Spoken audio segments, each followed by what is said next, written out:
Are you a Monica or a Phoebe? Or maybe you're a Rachel? We love quizzes, don't we? We love to be able to identify ourselves. And yet, what's so interesting about that is that we also hate being put into boxes. In today's episode, I'm introducing you to the different types of eaters that I've noticed over the 17 years of working with women. Which eating style or dieter are you? Sometimes we think that we'll never be done with dieting, but in this episode, I'm going to share the different eating styles, and I want you to know that just because you're one type today doesn't mean that you have to stay that way. Let's get started. You are listening to the Done with Dieting podcast, the podcast for women in midlife who are done with dieting but still want to lose weight and feel good in your clothes. You know that diets don't work long term, but you feel like there's this secret that everyone else knows that you just haven't figured out yet. I am your host, Elizabeth Sherman, and I've helped hundreds of women get off the diet roller coaster, change their relationship with food, exercise, and their bodies. Through this podcast, my goal is to help you too. Welcome. Let's get started. Hello. Welcome to today's podcast, episode number 91. Now, one thing that I've always been curious about is when people are surprised by the way that I eat. When I go out with people for dinner, they come over to my house or something like that, they'll ask me, "Are you eating that?" I think that most folks believe that my eating is perfect, whatever that means for them. Recently, someone thought that I ate according to the keto meal plan. I don't, because I have very little bread in my house. Some folks think that I should be a vegetarian or I would be a vegetarian, and some think that I follow a specific diet, but I really don't. I eat all the foods. And if you follow me on social media, you'll notice that I don't really like to talk about what I eat or how I eat, only because I think that it keeps folks stuck. When someone who is deep in diet culture starts to notice, like, okay, what is Elizabeth eating? She's found the secret, and so I'm going to do that too. That's not serving her because our bodies are completely different. And so as a coach, I like to help my clients understand things like how many of servings of different foods make you feel good?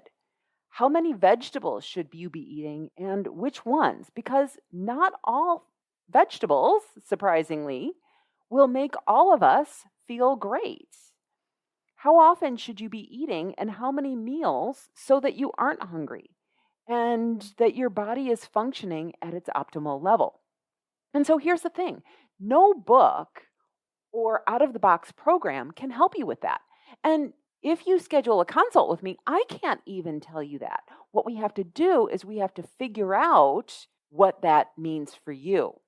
You might want to stop dieting, and you may want to, or you might not want to lose weight.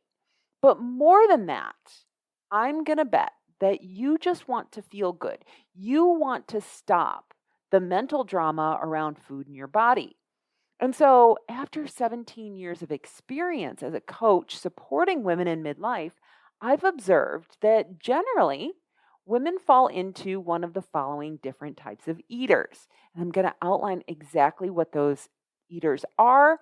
And in my journey, I actually went through each of these as stages, but be aware that that is not required.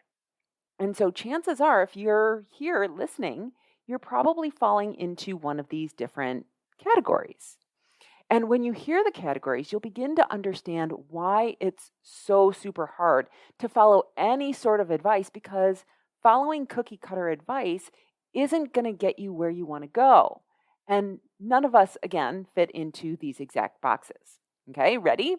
So eater number one is what I call the unconscious or the overwhelmed eater. Now, how do you know if you fall into this category? If you fall into the unconscious or overwhelmed category of eater, then you're probably doing everything out of convenience. Time isn't something that you feel like you have a lot of. You're thinking, what is the easiest thing? Which you know doesn't always serve you, right? The foods that you buy from the store, the choices that you make for dinner and lunch are probably grab and go choices. You're probably buying prepared foods, and you're doing all of this because you feel overwhelmed and you don't have a lot of time. Now, there's absolutely no judgment at buying prepared foods. Absolutely not. Be aware that we're not judging. What we're doing is we're just saying that this is where things are. It's just where you are right now. And time, unfortunately, takes precedence. So, how much time it takes to prepare and potentially eat your meals plays a huge part in why you make the decisions that you do make. And you aren't thinking a lot about planning. Now, because of that, you're probably eating and doing something else at the same time, right? You're probably not being present with your eating, which can make you feel like you haven't eaten when you have because you didn't really taste your food. And so you don't remember eating. So you may overeat just so that you can experience the pleasure of eating, even though you're not hungry. You're not thinking about planning your meals or your day or anything like that because you don't think that you have enough time for that or that it's going to take too long.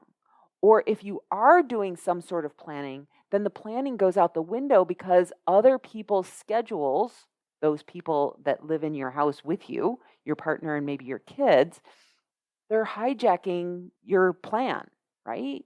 They're like, oh, I have to go to band practice, or oh, I'm not going to be home tonight. I'm going over to Rachel's. And so you're sitting there alone and you're like, well, if I'm going to make all of this food for myself, I'm not, right? Or you're so exhausted that you don't feel like making dinner. And if we're being honest, right, no one else in your family is going to make it either. So the easy decision is the one that gets made. Some of the symptoms that you might be experiencing in this category of overwhelmed or unconscious is you might be feeling a little lethargic. You might not be getting good sleep or feeling anxious. You might also be feeling stressed or overwhelmed and sluggish.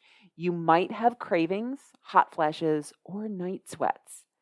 Now, for the unconscious or overwhelmed eater, the idea of self care seems like a luxury. And I talked about that in a previous episode, working in your life versus working on your life. You're like, self care? What? Wait, what? What is that? I don't even know. So, your self care, your life feels out of control, like you're constantly playing a game of catch up. And it feels like you're always putting out fires, which feels super freaking stressful and overwhelming. And when you get to the end of the week, you just can't help but binge into chocolate. And you've noticed a large amount of weight gain, perhaps, and it almost feels like it happened overnight. You've experienced frequent brain fog and you have lower or inconsistent energy. And you might even feel that there's something wrong with you. You look at other people and you're like, how is it that they can do it? And why can't I? And the problem is that when we ask a question like that, the answers that our brain comes back with are just not productive. Your brain is going to answer a question like that with, well, I must just be lazy, or it must not be important to me. And you've asked yourself, why can't I just stick to a diet? I'm sure that there's a method out there. I just haven't found it yet. And the thing is that you're super capable in other areas of your life. You have a great job, you have great kids, and you're in a fantastic relationship. You just have so many other moving parts that you can't keep up with it all. There's a lot of shame that goes along with the overwhelmed or unconscious eater. And we do everything that we can to not allow anyone else to find out what a hot mess we are, right? I remember thinking things like, gosh, if anyone knew, they would just be appalled at my diet. And so we're constantly giving ourselves these pep talks and saying, girl, get it together. You just need to get ahead of this stuff. Or the lie that we all tell ourselves, even myself, is after this thing, it'll get better, right? So after this month or after this project or after summer, when the kids finally leave for school, then things will get better, right? It's the lie that we all tell ourselves. If we're in this place, we know that we cannot continue. You know right now that you're like, I can't keep living my life like this. That something needs to change, but we have more questions than we have answers. And so you have no idea how to get out of it. If someone were to ask you, okay, so how do you get out of this? You're just completely stunned. You're like, I just don't know. I just don't know. Okay, so that is the unconscious or overwhelmed eating style. Now, if you're able to move past that category and move into the next one, as I did, you'll probably find yourself as an all or nothing eater. And what the all or nothing eater does is the all or nothing eater has periods of being perfect and then periods of going back into the unconscious or overwhelmed.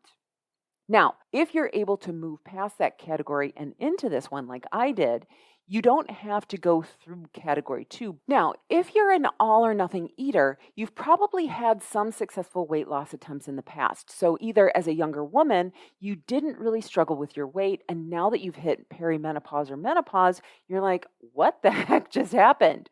Or you've always been a yo-yo dieter, and so losing the weight and then regaining it.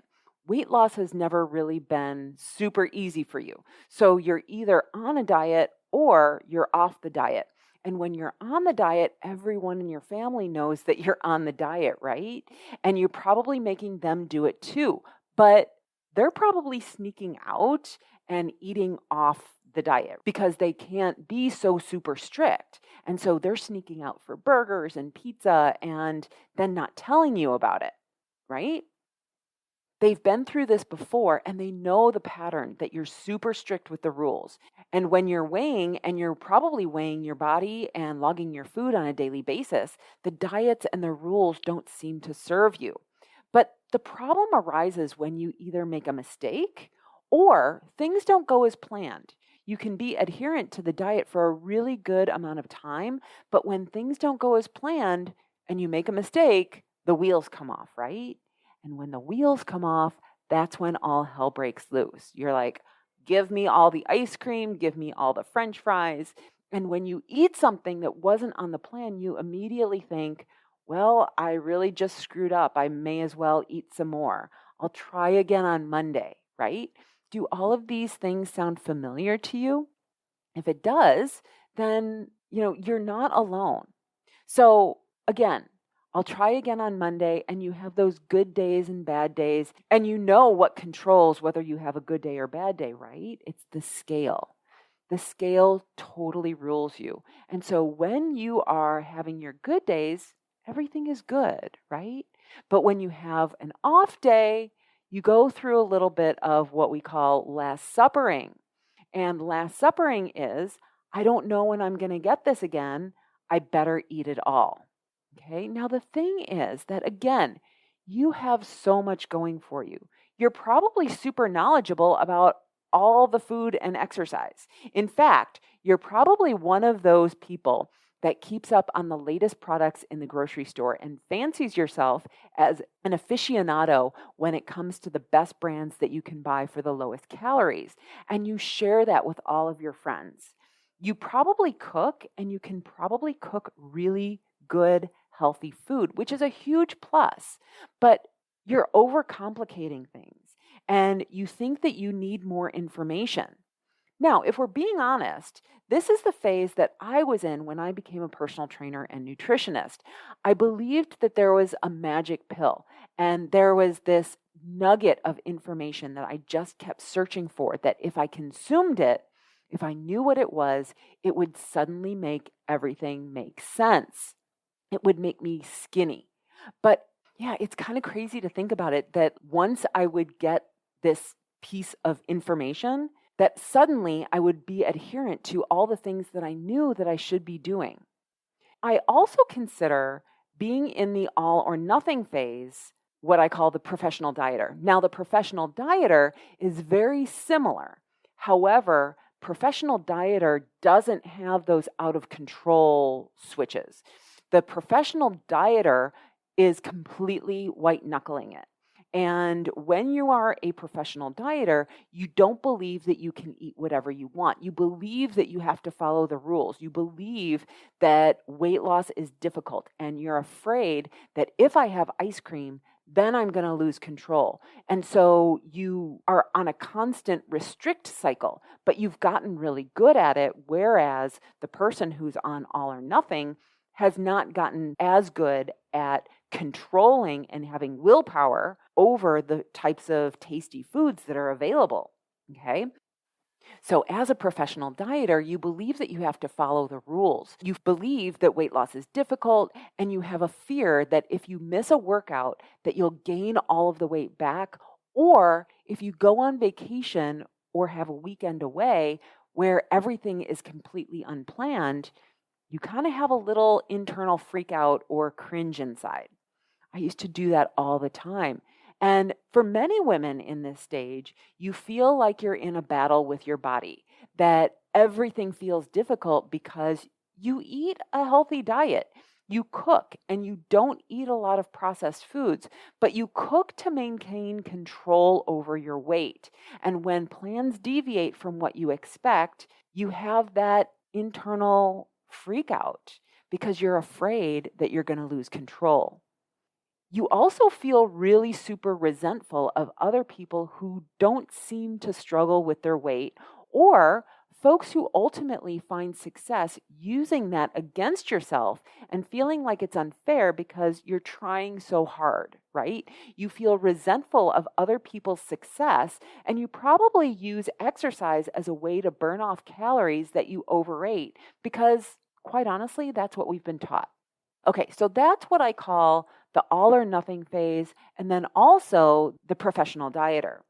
Now, most women who have struggled with their weight stay in these three different categories: the unconscious or overwhelmed eater, the all or nothing eater, and or the professional dieter. But there's actually another category, which is the liberated eater. Now, as the liberated eater, you eat whatever you want, but that doesn't mean that you eat all the things that you want, right? You know that you can eat ice cream or cookies or cookie dough, pretzels or chips, whatever it is, but you pay attention to how those foods make you feel when you're eating it, and then also how they make you feel afterwards. You don't feel like food has control over you. You feel totally in control around tasty food. Food is not the main event when you go out to dinner or go out to parties. You can go to a party and leave and not feel like you overdid it. You can eat one cookie and put the package away.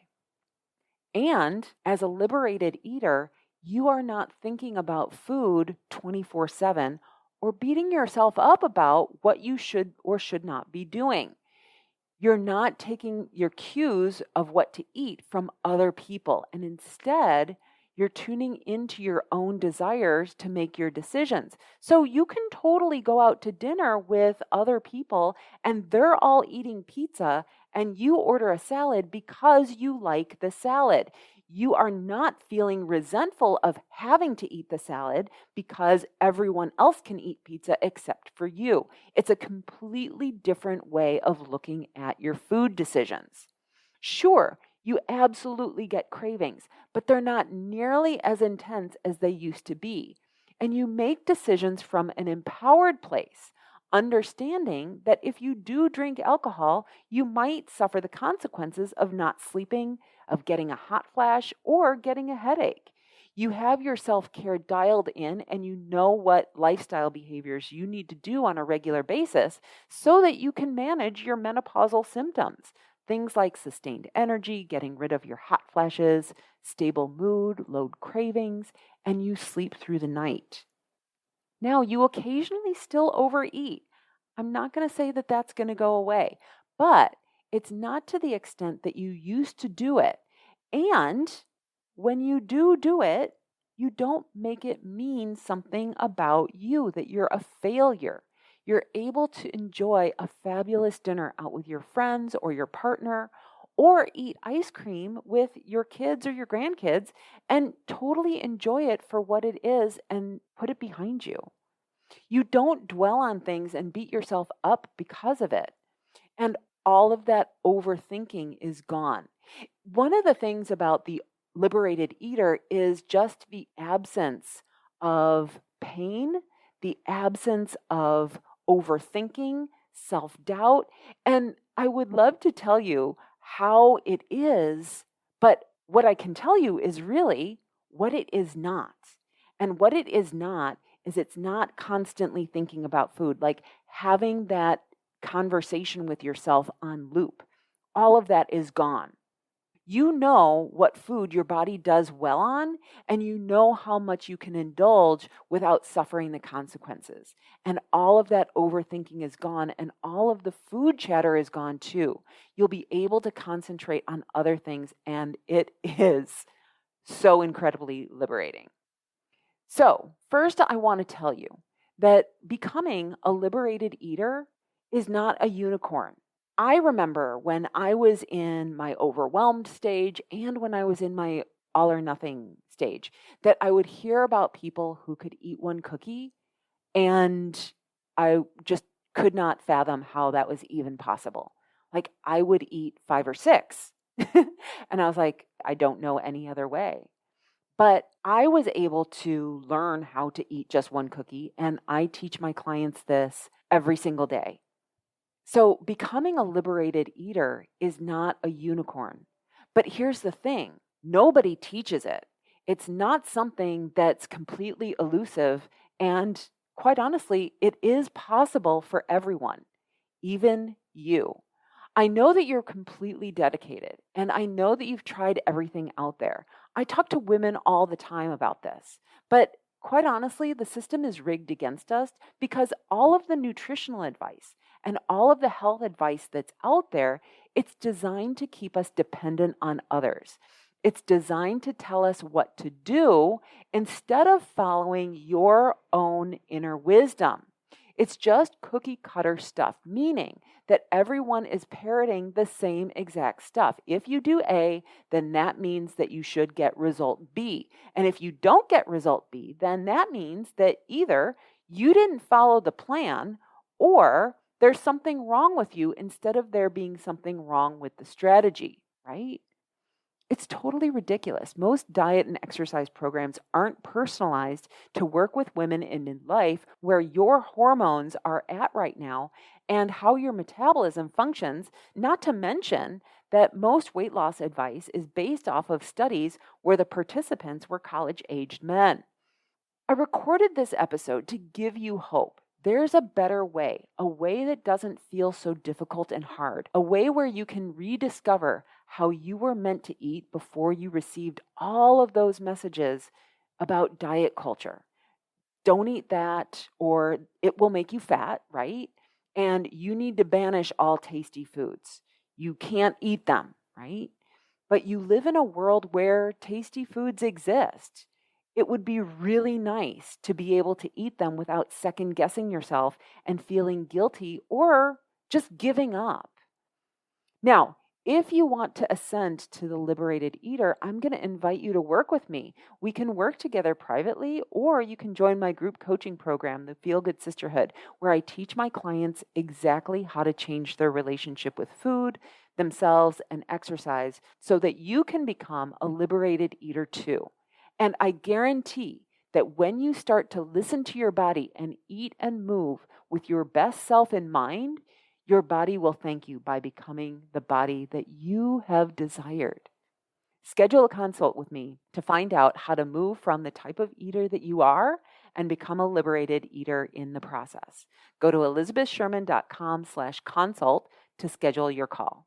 Have a great week, everyone. I'll see you next time. Bye-bye. Hey, thanks for listening. If you're done with dieting and would like to work with me as your coach, I'd love to invite you to reach out to myself and my team to ask about programs and pricing. Go to elizabethsherman.com/contact to get started today. I can't wait to hear from you. See you next week.